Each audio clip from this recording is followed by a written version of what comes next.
Hey everyone, thank you so much for your patience this week as I got this recorded. I'm delighted to dig into this season, this new season of the energy of the spring equinox. Yeah, I'm excited to dig into this with you. We're gathering in a season that doesn't quite make sense yet. The sun stays longer, we're noticing more light, but maybe we still feel cold or still feel slow, or maybe you still have 10 inches of snow on the ground, right? It is a season of polarities, and that's what we're going to dig into tonight. But before we do that, let's go ahead and do a little bit of grounding. So I invite you, as you are, to settle into a space of comfort, whatever that may look like for you, with your eyes closed or your gaze softened, and just taking a moment to fully arrive. Give yourself permission to be here for the next little while. You don't have to perform, you don't have to achieve, you just get to be. And so just settling into a space of comfort, noticing what places in the body are asking for a little extra attention or softness, and just applying whatever that would feel like. What would softness feel like? Is it dropping your shoulders, moving your neck from side to side, softening the eyebrows, the jaw, softening the belly? And always considering, I always put this invitation out there that comfort might mean taking up more space with your body. So often we think about comfort as like getting under the blankets and curling up and getting small. And just considering that sometimes comfort might be taking up space with the body. And so this can be a brave container to practice that, to practice stretching. You want to lie down on the floor or the couch or the bed and just stretch out and take up space. You're welcome to do that and just see how that feels. If that feels welcoming, if your body welcomes that. But just dropping into the body now and noticing the breath in the body.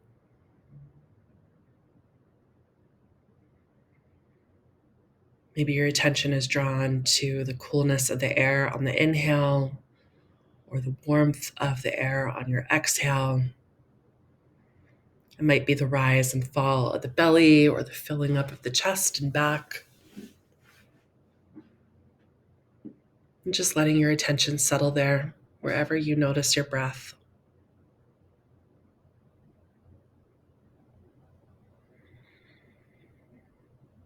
I'll invite you to take some long, deep inhales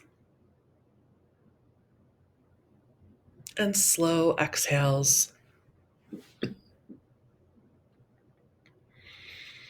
And as you breathe in, imagining breathing in the energy of spring, the energy of what is new, what is possible, the energy of whatever feels just on the edge of becoming or blooming.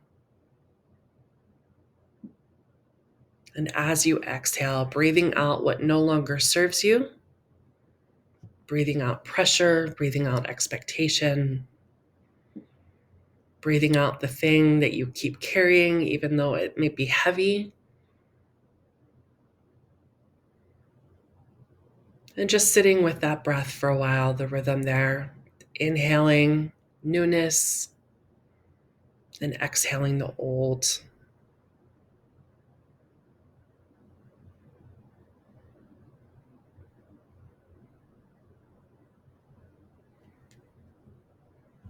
We'll let our breath be a bridge between tension and the truth, right? That polarity. Our breath can be a bridge between tension and the truth.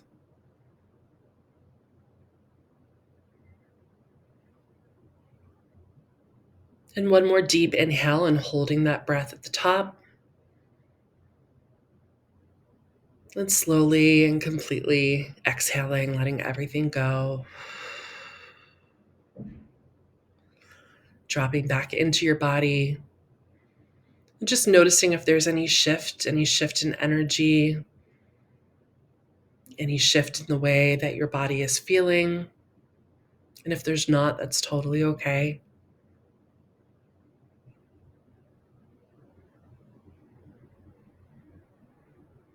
And then as you're ready, just coming back to our time together, coming back to our call. Thank you for doing that. I hope that felt good and grounding and supportive to you. Um, yeah, I love grounding exercises.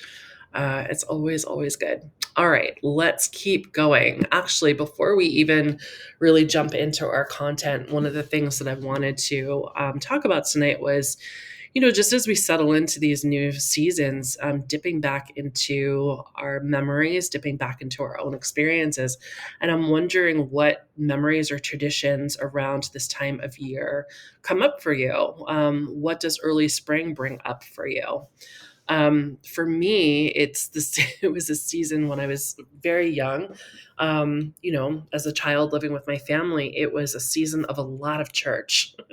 Growing up Catholic this time of year, in the Christian calendar, it's the season of Lent, the 40 days before Easter, giving up, sacrificing, letting go of something. That was always a big deal in my house. It was something that we observed individually and as a family. Lots of extra church services leading up to Easter.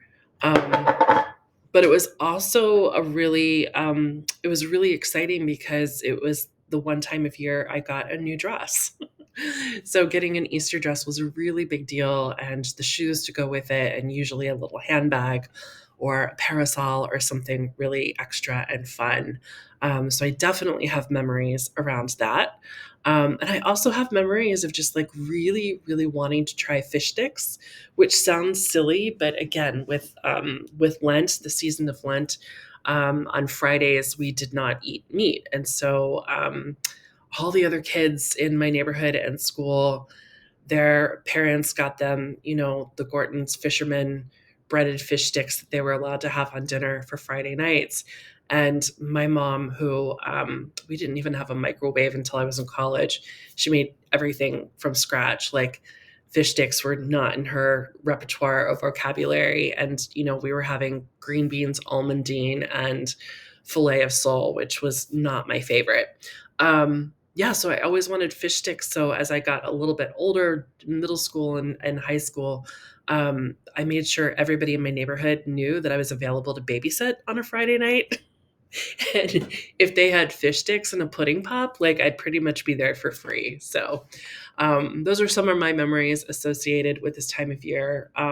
Also, I was thinking the other day just about how I would just chop flowers, like steal flowers from the neighbors' gardens and bring home tulips and daffodils and hyacinths to my mom, who never seemed to have a problem with getting thefted flowers. And she pressed them and put them between wax paper and made bookmarks out of them and all sorts of stuff. It was actually just a sweet little exchange that we had. So those are some of the things that come up for me. I'm interested to hear what comes up for you. So don't forget about our Slack channel. Feel free to pop in on Slack or even drop me an email, or better yet, schedule a virtual coffee, because I'd love to hear what comes up for you. So, all right, let's keep going. Okay, so let's just remember where we are in the Celtic calendar. Let's take a look at that first, because we're making progress, right? We're making progress. So we started over here in Samhain, right? This was December 31st. November 1st is the Celtic New Year. That's officially when we started our journey together, was around the Celtic New Year. And so remembering back to the season of Samhain, of late fall, right? Of late fall, we were in the season of descent. We were in the energy of descending and slowing down. We were looking at what we were letting go of. Again, what no longer serves. That keeps popping up in the Celtic as we travel around the Celtic calendar. What we can let go of, what is no longer serving us. We looked at a little bit of ancestry and lineage at that time of year as well, what we're connected to, where our roots are. And then we moved into the winter solstice. And then we remember that the solstice, the winter solstice, is when there is the least amount of daylight, right? The least amount of daylight. So the sun is at its lowest point in the sky. And so we are entering into the season of dormancy, stillness, rest, and dreaming. We talked a lot about having time to nurture our dreams, not act on them, right? But we talked about how I remember conversations about how some of us were talking about how daydreaming was kind of conditioned out of us, maybe in our schooling experiences.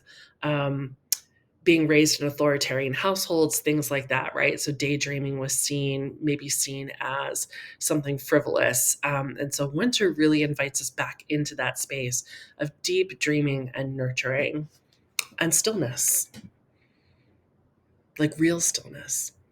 And then we emerged in Imbolc. So Imbolc happens February 1st. February 1st, February 2nd, February 3rd is the energy of Imbolc there. And it is it's in our culture, right? We have Groundhog's Day, right? So we have this tradition of like, are we closer to spring? And that's exactly what Imbolc is this season of slow awakening, right? Like the earth is just starting to wake up, so slowly that we still can't see it because it still feels like the depths of winter. Certainly in February, I think we had snow here in DC. I'm sure we did a couple of days of snow. I know there was snow in other parts of the country, wind and cold, and we're still feeling the deep, deep chill of winter. But underneath the surface, right, where we cannot see, underneath the surface, things are happening. The earth is starting to soften. Seeds are starting to wake up. Small growth, like teeny tiny steps of growth are starting to happen. You really, really have to hone in and observe to see it. So we enter into that energy. And then here we are at the spring equinox, which we just celebrated last week. Yeah, 6 days ago, not even a whole week. So March 20th was the spring equinox. And let's revisit what the equinoxes are. We have two of them, the autumnal equinox and the spring equinox. And this is when there is equal hours of light and dark on the earth, right? So the spring equinox is an equal amount of light and dark.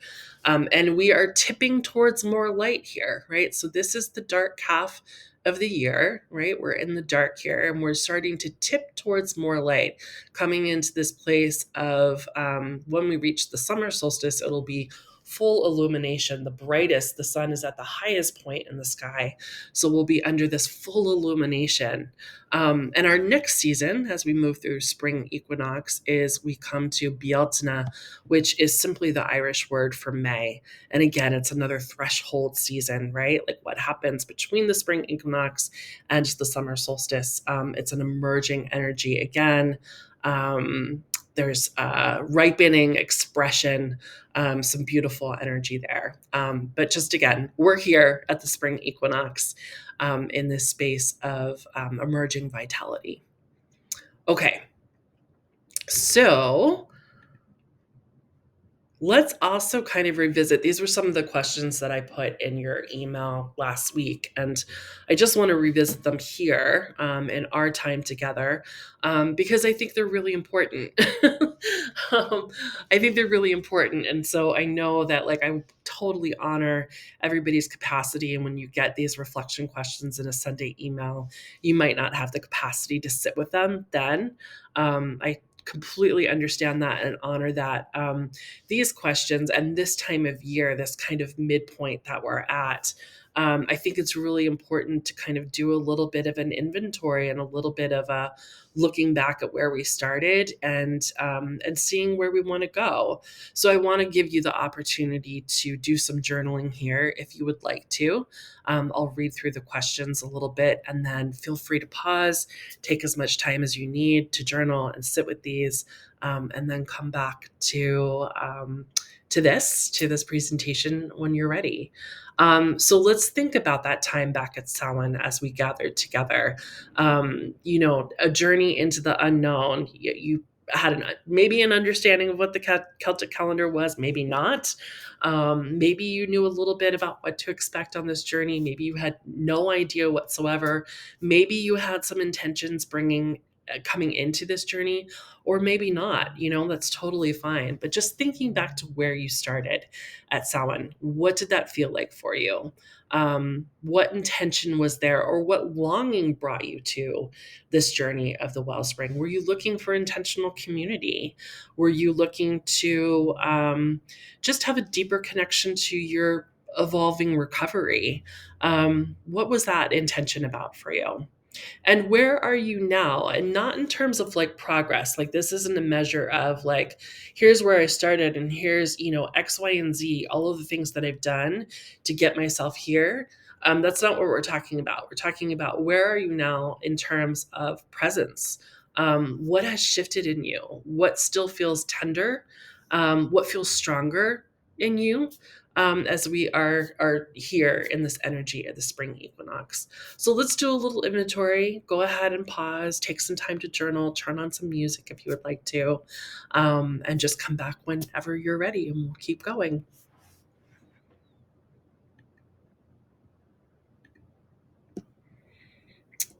Okay.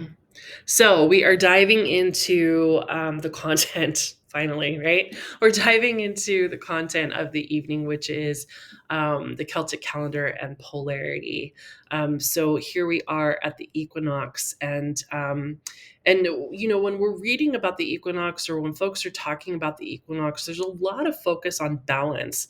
This whole idea of the light and dark are equal, and that is true. That's what's happening. That's what we see. That's what we observe in our day, right? We have this equal time of light and dark in our day. And then when we take that word balance and we listen to where it pops up in our day-to-day living, there's a big emphasis on living a life of balance in our culture, that it's something that we're supposed to be in all the time. Work-life balance, we hear about a lot. Somebody just asked me about that the other day, and they were like, how do you achieve work-life balance? And my answer was, I don't. I don't have a work-life balance. That doesn't mean things are completely chaotic, but anyway, like, I just, try to live in a different place than achieving balance. But the point here is that even the earth only holds true balance for 12-ish hours 2 times a year, right? Like, even the earth, like this model of, we're looking at the Celtic calendar and the earth and the seasons and the rhythms of nature as the model of how to engage with healing and living and community, right? And so even the earth is saying this is not achievable all the time. The earth can only, our sweet Mother Earth can only hold balance for 12 hours 2 times a year. And so just letting that sink in and thinking about that, and like, why is it that we are under so much pressure to live a life of balance when the earth says, yeah, no. So just thinking of that, right? The rest of the time outside of the equinox is the planet is tilted, the days are uneven, the light is shifting, and that is our human experience as well, right? We are like, I don't know, have you ever had 2 days that are exactly the same? Has it been Groundhog Day for you, like the movie Groundhog Day? My days feel very uneven. Yeah, my emotions shift, my mood shift. Yeah, I mean, we're human, and our human experience should be celebrated. And so let's talk about the Celts, and the Celtic calendar and how they understood this. The calendar was never built around control, right? That's not what this is about. It was never built around control. It was built around rhythm, absolutely built around rhythm. It was built around contradiction, about honoring the mess and the beauty of change, right? So there's mess and beauty, that polarity. We can be in the messiness of recovery and still experiencing like miraculous beauty. on the journey. That is for sure. I know that is true from my own experience. I know that is true from all the people that I have coached over the past 5 years. That there is that healing, recovery, sobriety, life, being in human relationship with one another is really, really messy business, and it is incredibly, incredibly beautiful. The Celts also didn't rush the light, and they also didn't fear the dark, right? So there was just a beautiful honoring of both of these spaces in the Celtic calendar. There's festivals to honor the light, but there are also festivals to honor the dark, these polar opposites, the light and the dark. So the season after the spring equinox, we're here. We've celebrated the spring equinox. We're in the energy of the spring equinox. And according to our calendar, agriculturally, this is the season of spring, right? And so here we are. We're in this space before Bieltsna, which means May, and it's not about clarity at all. So this may not be a time where you're feeling, and it feels. Let me just pause there, right? Because it feels so slow, and I kind of want to make a point of that.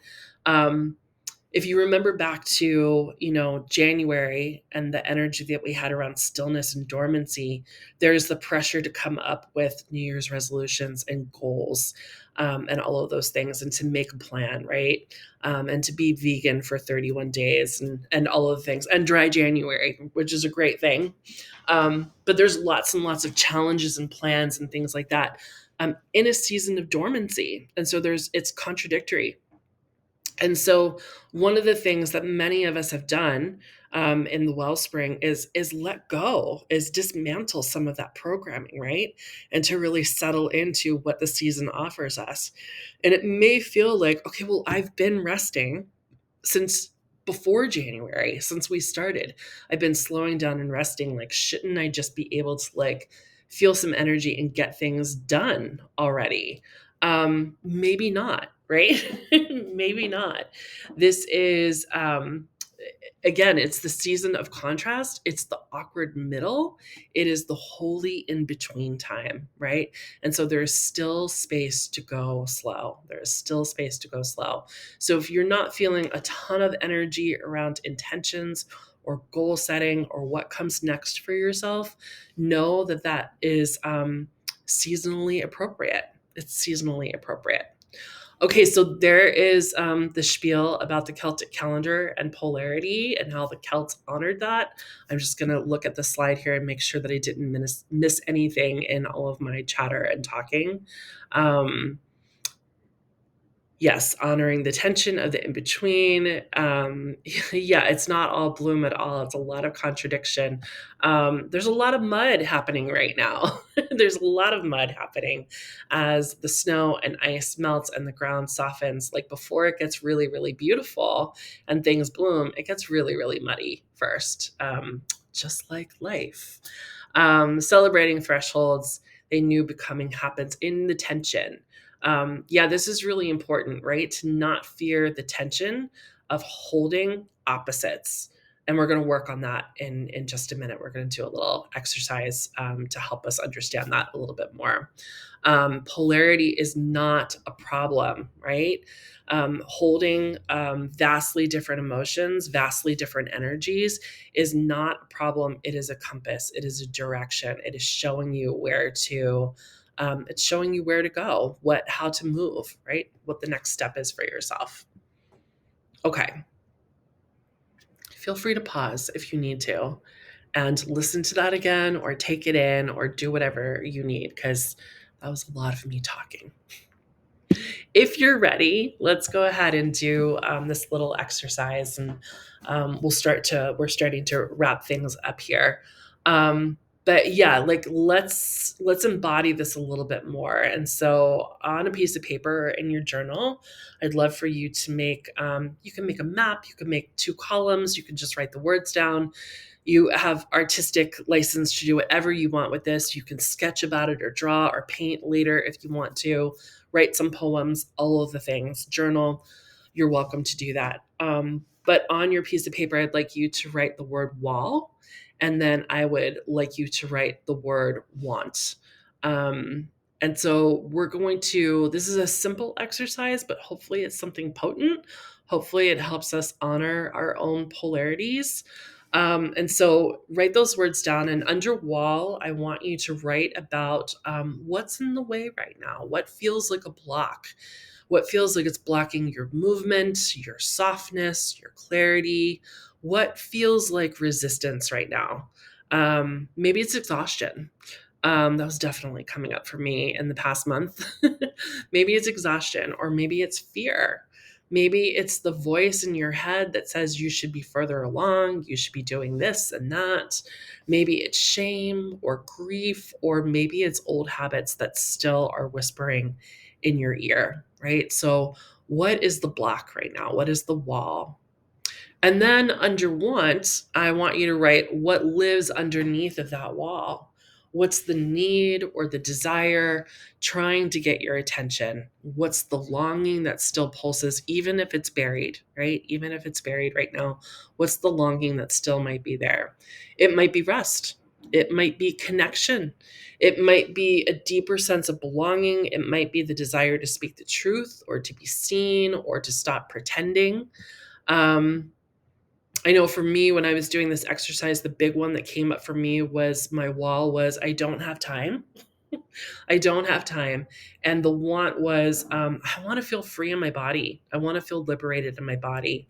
Embodiment and particularly movement are things that I'm really trying to cultivate a relationship with. Feels like all the time. It feels like this has been big work of the last like 3-4 years.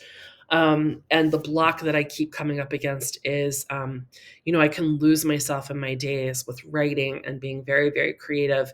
And it becomes a really convenient way for me to check out and say, I don't have time to go to the pool. I don't have time to go for a walk or to even just sit in nature. So that is my block. That is my wall. Is I don't have time. But the desire, the want underneath of that is I really want to feel liberated in my body. I want to feel good in my body. Um, okay, so let's take some time with this. I'm going to encourage you not to overthink and not to spend too much time with it. I would say spend anywhere from 5 to 10 minutes with this. Yeah, and this is for you. This is your like we said, polarity is a compass, right? So having an understanding of what the block is, but what the want is going to give you ideas, right? And maybe give you some action, an actionable step towards meeting that want. Okay. So this is for you. If you want to, again, schedule some time with me for a coffee, a virtual coffee, to share some of this. I would love to hold that space for you and hear what's coming up for you. So feel free to do that, or just email me, whatever you want to do, or pop into our Slack channel and post it on Slack too. But take a little bit of time to do that, and then come back and we'll wrap up with just one more thing. Okay, so just to kind of highlight again, what if tension isn't the failure, right? What if holding the space of polarity is not a failure? What if it's the sign that we're in motion? It is the sign that we're in motion. It is the sign that we're growing, even if we can't see the full blooms just yet, right? We're still moving. There is trajectory forward. We are not here to bypass contradiction. We're here to live it. We're here to live it, right? Like that's where the good stuff is. That's where growth happens, is in the contradiction and in the tension. Okay. Thank you for your time and attention to this. If you have questions, thoughts, comments, feel free to reach out. Thank you for just who you are and all that you bring to this space and this community. It's just the sweetest, and I just feel so humbled that I get to do this and do this with you. Our next call is Monday, April 7th at 7:30 p.m. ET. And I will see you in your inboxes on Sunday. All right. Well, take good care.